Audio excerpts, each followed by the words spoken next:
નમસ્કાર વિદ્યાર્થી મિત્રો, પાઠ 13 આપણે આગળના ભાગમાં જોયું કે ભારતનું સ્થાન વિશ્વમાં ભારતનું સ્થાન ઉત્તર ગોળાર્ધ અને પૂર્વ ગોળાર્ધમાં આવેલું છે. ભારતના વિસ્તારમાં ભારતથી 6 દેશો મોટા છે અને ભારત કેટલા અક્ષાંશ અને રેખાંશ વૃત્ત વચ્ચે આવેલો છે. ભારતની મધ્યમાંથી કર્કવૃત્ત પસાર થાય છે અને ભારતની પ્રમાણ સમય રેખા વિશે આપણે અભ્યાસ કર્યો. હવે આજે આપણે જોવાનું છે કે ભારતની જમીન વિસ્તાર અને દરિયાઈ માર્ગો કેવી રીતે વિશ્વના દરિયાઈ માર્ગો સાથે જોડાયેલા છે. તો ભારત ભૂમિભાગના એશિયા ખંડની દક્ષિણે આવેલો દેશ છે, એટલે કે એશિયાની દક્ષિણે ભારત આવેલો છે. તેની ઉત્તરમાં ઊંચી પર્વત શ્રેણીઓ સેંકડો કિલોમીટર લંબાઈ પશ્ચિમ પૂર્વ દિશાઓથી પથરાયેલી છે. કારણ કે તિબ્બત તથા ચીન સાથે આવન જાવન કેવળ ઊંચાઈ આવેલા પર્વતીય ઘાટ મારફતે શક્ય બને છે. એટલે આપણે જાણીએ છીએ કે બીજા દેશોમાં પણ, એટલે કે અહીંયા આપણે જોઈએ છીએ કે ઊંચા પર્વત શ્રેણીઓ આવેલી છે અને એ પર્વત શ્રેણીઓને કારણે ભારત અને બીજા દેશો વચ્ચે આવન જાવન શક્ય બને છે. એટલે અહીંયા એક શબ્દ આવે છે ઘાટ. તો ઘાટ કોને કહેવાય?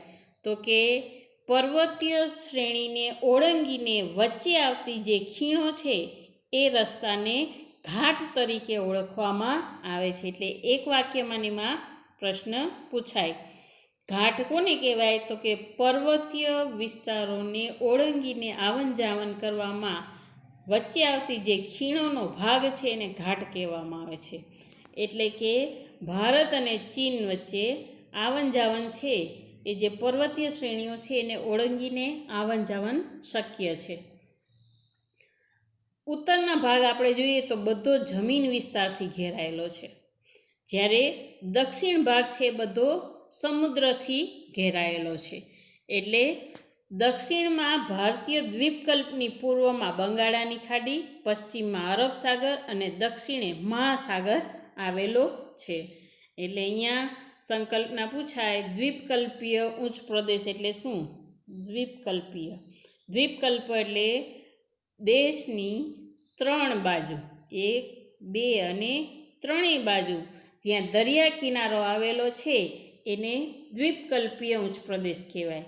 તો ભારતની 3 બાજુ ક્યાં ક્યાં દરિયા કિનારાઓ આવેલા છે, સમુદ્રીય માર્ગો આવેલા છે?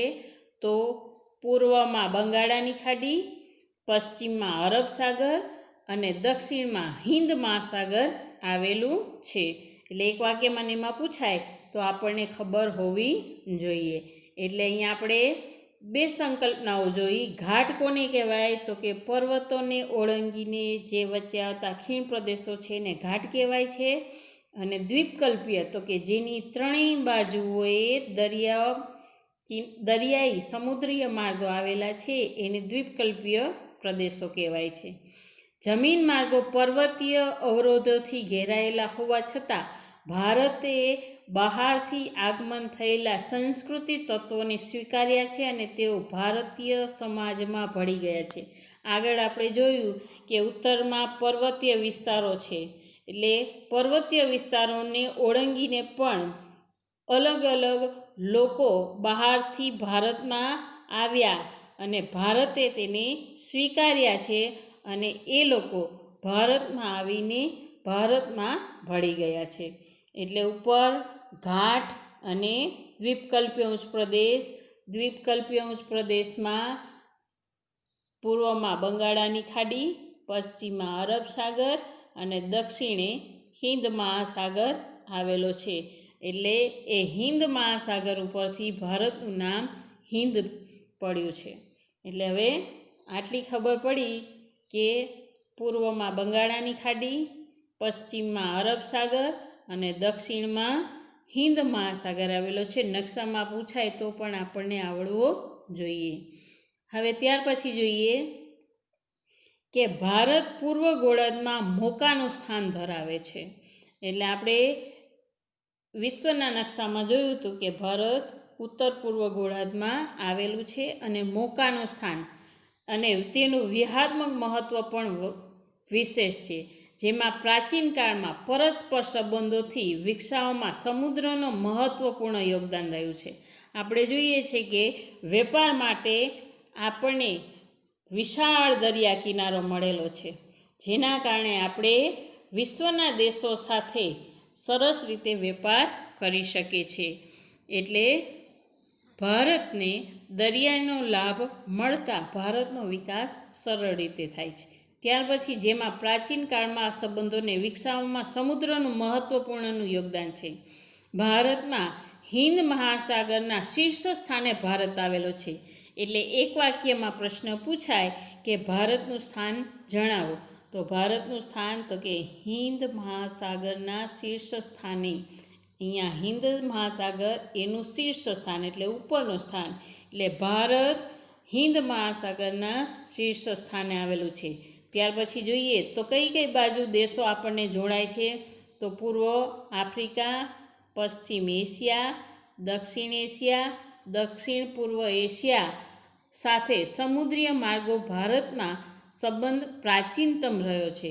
એટલે આ બાજુ આપણે જોઈએ કે આફ્રિકા છે ઉપર, ચીન, એશિયા અને એવા વિસ્તારો છે ભારત સાથે જોડાયેલા છે. પરિણામે ભારતે આ દેશોની સાથે ઘનિષ્ઠ સાંસ્કૃતિક અને વ્યાપારિક સંબંધો પોતાના વિશિષ્ટ સ્થાનને કારણે વિકસાવ્યા છે. એટલે આ દેશોના જોડાણને કારણે ભારત સારો એવો વિકાસ કરી શક્યો છે. હિન્દ મહાસાગરમાં કોઈ પણ દેશની તટીય સીમા ભારત જેવી નથી. એટલે ભારતને તટીય એટલે કે એની સંકલ્પના જોઈએ તો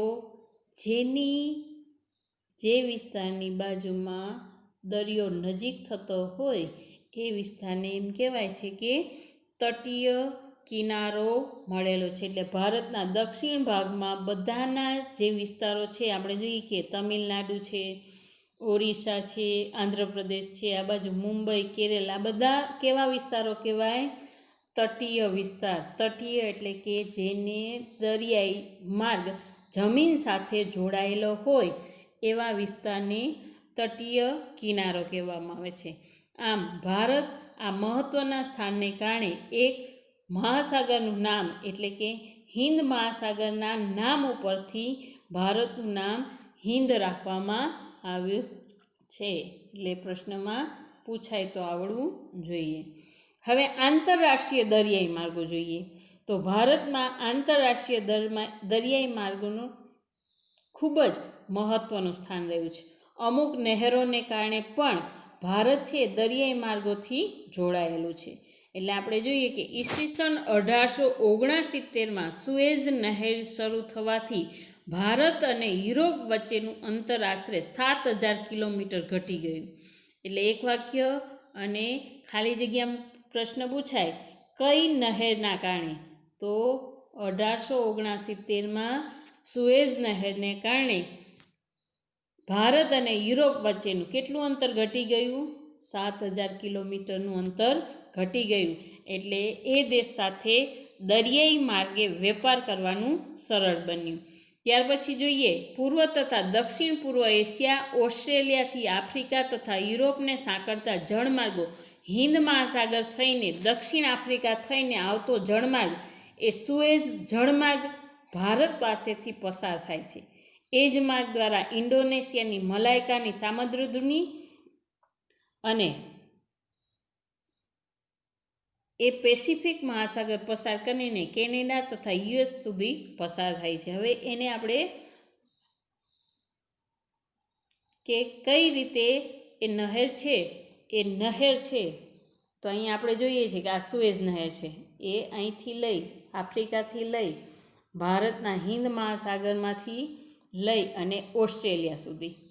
એ જ રીતે એ જ સુએઝ નહેર છે એ આ રીતે આમ ઇન્ડોનેશિયા અને મલાયકાની સામુદ્રધુની એટલે અહીંથી લઈ મલાયકાની સામુદ્રધુનીથી લઈ અને એ પાછો માર્ગ છે એ ઠેઠ કેનેડા સુધી એનો વેપાર છે એ જળમાર્ગ છે એ શક્ય બન્યો છે. એટલે કે ભારત પાસે પસાર થતી સુએઝ નહેરને કારણે ઇન્ડોનેશિયાથી મલાકાની સામુદ્રધુની કરી અને પેસિફિક મહાસાગર, કેનેડા અને યુએસ સુધી. એટલે અહીંયા તમે જુઓ કે આ ઇન્ડોનેશિયા છે. ઇન્ડોનેશિયાની મલાકાની સામુદ્રધુની થઈ અને અહીંથી પાછો થઈ અને એ રીતે એ જળમાર્ગ દ્વારા વેપાર શક્ય બને છે. હવે અહીંયા એક શબ્દ એ પણ નીકળે છે કે સામુદ્રધુની. સામુદ્રધુની એટલે કે બે મહાસાગરોને વચ્ચે જોડતી સાંકડી કડી દરિયાઈ માર્ગને સામુદ્રધુની કહેવાય છે. તો અહીંયા આપણે જુઓ છો કે શ્રીલંકા અને ભારત, તમે નકશામાં જોશો એટલે ખબર પડશે કે આ શ્રીલંકા છે અને આ ભારત છે. આ બેની વચ્ચે એક પાતળી કડી છે. એ તમારા નકશામાં તમે સરખી જોઈ શકશો. એ કડી જે જોડે છે એને પાલ્કની સામુદ્રધુની કહેવામાં આવે છે. કઈ? તો કે પાલ્કની, જે ભારત અને શ્રીલંકાને જોડતો દરિયાઈ માર્ગ છે. એટલે બે મોટા સમુદ્રની વચ્ચે પાતળી જે દરિયાઈ માર્ગ છે એકાબીજીને જે જોડે છે એને સામુદ્રધુની તરીકે ઓળખવામાં આવે છે. આમ ભારતના દરિયાઈ માર્ગને કારણે સંપર્ક વિશ્વના અનેક દેશો સાથે ભારતનો સદીઓથી સંપર્ક રહ્યો છે. એ દરિયાઈ માર્ગને કારણે વસ્તુઓ અને વિચારોનું આદાન પ્રદાન પ્રાચીન કાળથી થતું રહ્યું છે. આ જ પ્રમાણે આપણા ઉપનિષદોના વિચારો, રામાયણ અને પંચતંત્રની વાર્તાઓ, આપણી ચિકિત્સા પદ્ધતિ એટલે જે આપણી ઔષધિઓ છે, દવાઓ છે પ્રાચીન સમયની, એ પણ વિશ્વના સ્તર સુધી પહોંચી છે. ત્યાર પછી છે ભારતીય અંક અને દશાંશ પદ્ધતિ વગેરે વિશ્વના વિભિન્ન ભાગો સુધી પહોંચી શક્યા છે. એટલે અહીંયા એક પૂછાય દશાંશ પદ્ધતિ. દશાંશ પદ્ધતિ એટલે શું?